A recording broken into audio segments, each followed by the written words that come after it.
Começa agora, programa Painel Livre, com Marconi Viana. Olá, boa noite. Mais um programa Painel Livre. Hoje o programa 100% levando a você a informação e para que o nosso programa possa continuar, indo ao ar diariamente, aqui atendendo os protocolos. Vamos falar sobre o Dia Nacional de Combate ao Abuso Sexual e Exploração Infantil. Quem vai conversar com a gente é a Magda, do Conselho Tutelar, e vai contar para a gente as histórias, vai falar da importância dessa data de hoje. Quero agradecer a você nas redes sociais, no Facebook e também no nosso site tvvaleu.br, transmitindo no canal 7 analógico e no canal 34 digital.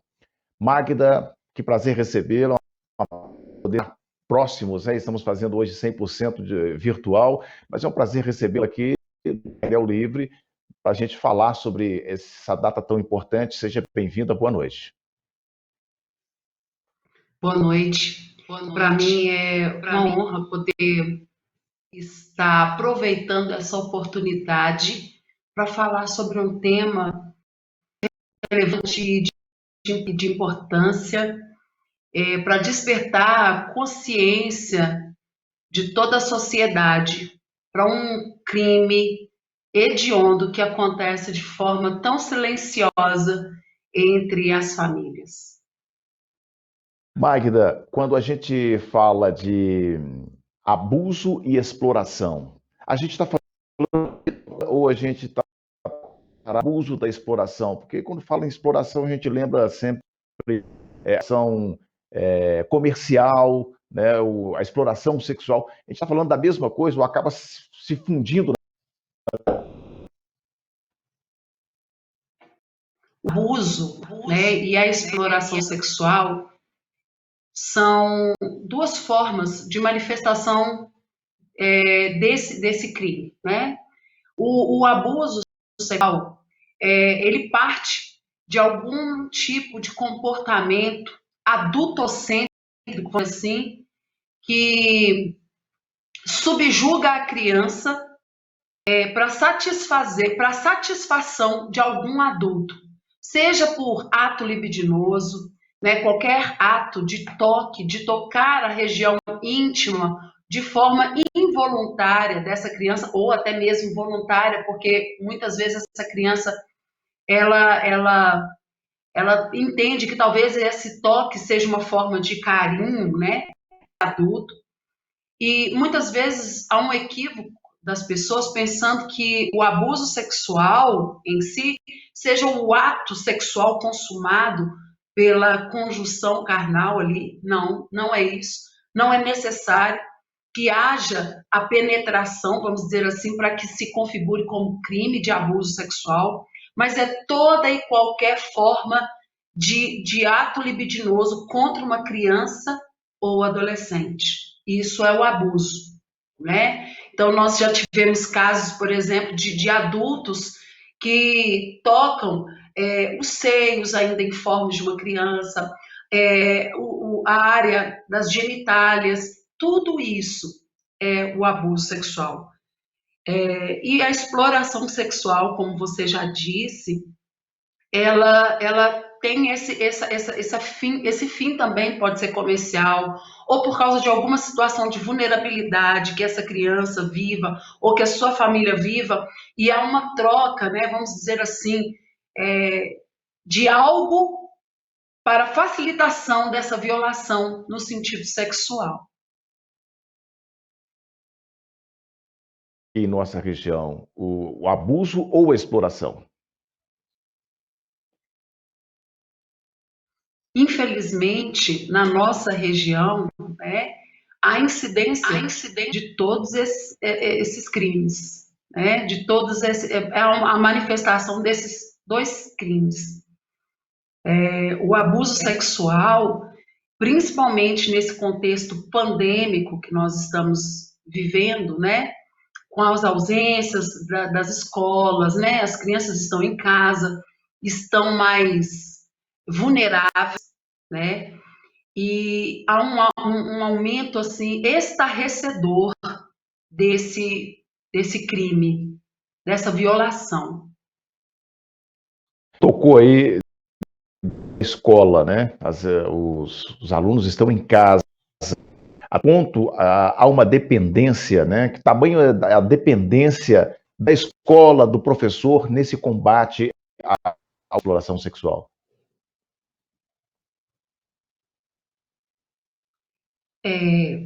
Quando nós falamos de uma luta pelo enfrentamento,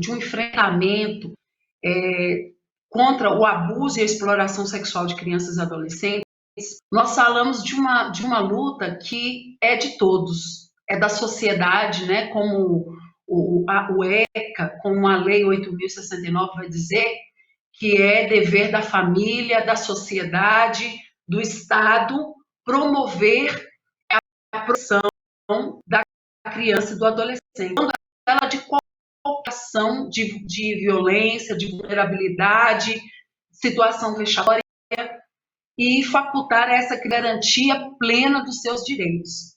Então, quando nós falamos da escola, né? Quando a gente fala da escola, nós vamos falar de mais um órgão que vai integrar uma rede de proteção.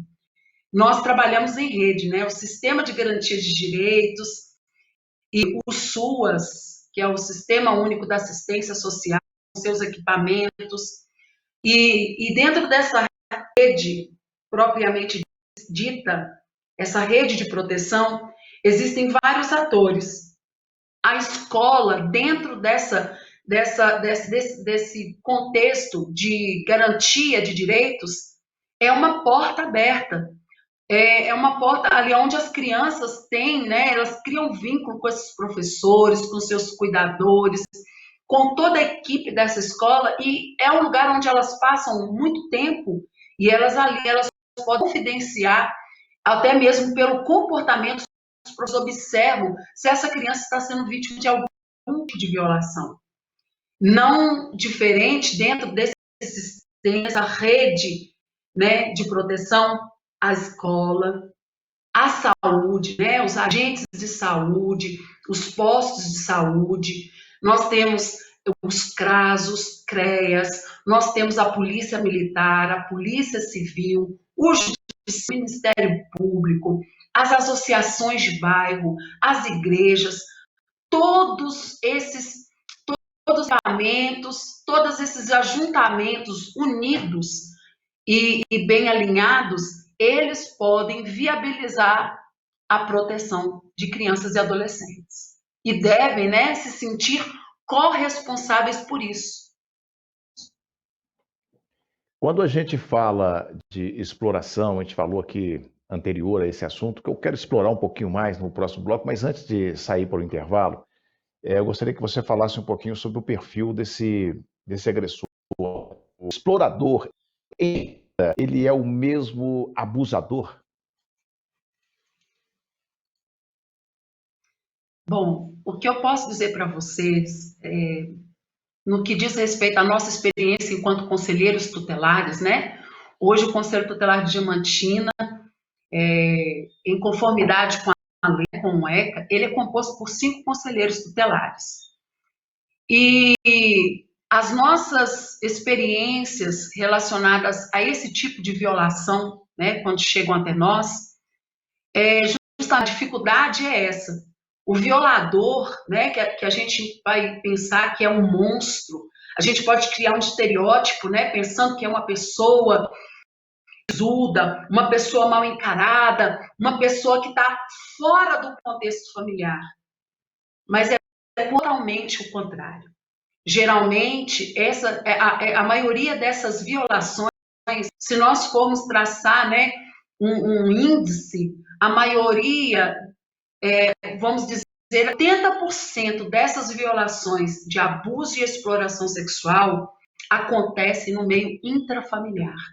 Então é por parte de tios, padrastos, avós, infelizmente pais, né? E também mulheres, tias, pessoas que de alguma forma consentem, sabem dessa violação, mas que fingem, fecham os olhos para esse tipo de violação.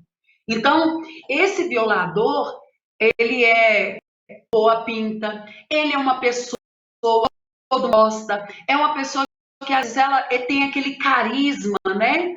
É uma pessoa que se aproxima da criança transvestida de um carinho para com essa criança. No entanto, que essa violação, muitas vezes, a criança vai se sentir culpada. O violador, ele é tão astuto, articuloso, que ele vai colocar como se a criança fosse culpada. A sociedade também, muitas vezes, vai culpar, né? Vai culpabilizar a criança ou o adolescente. Olha, mas como essa criança está se portando? Olha como essa adolescente está se portando. Ela sorri para todo mundo. Olha como ela se veste. Então, tanto a sociedade quanto esse violador, ele tem a perspicácia de talvez inverter a situação e colocar a vítima como culpada. Então, esse violador é alguém que vai exercer uma influência de poder, talvez, de autoridade, para com essa família ou para com essa criança. Quero falar um pouquinho mais sobre isso, mas eu vou deixar para o próximo bloco. Rápido intervalo, voltamos em instantes.